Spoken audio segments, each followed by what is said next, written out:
Slavery is but the owning of labor and carries with it the care of laborers, while the European plan is that capital shall control labor by controlling wages.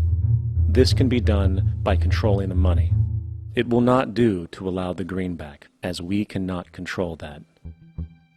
The fractional reserve policy perpetrated by the Federal Reserve, which has spread in practice to the great majority of banks in the world, is, in fact, a system of modern slavery. Think about it. Money is created out of debt. And what do people do when they are in debt? They submit to employment to pay it off. But if money can only be created out of loans, how can society ever be debt-free? It can't. And that's the point. And it is the fear of losing assets coupled with the struggle to keep up with the perpetual debt and inflation inherent in the system, compounded by the inescapable scarcity within the money supply itself, created by the interest that can never be repaid, that keeps the wage slave in line, running on the hamster wheel with millions of others, in effect powering an empire that truly benefits only the elite at the top of the pyramid. For, at the end of the day, who are you really working for? The banks.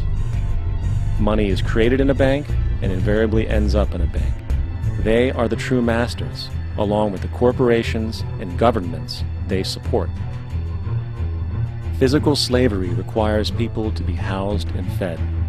Economic slavery requires people to feed and house themselves.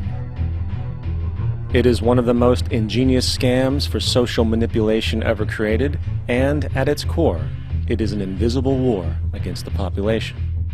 Debt is the weapon used to conquer and enslave societies, and interest is its prime ammunition.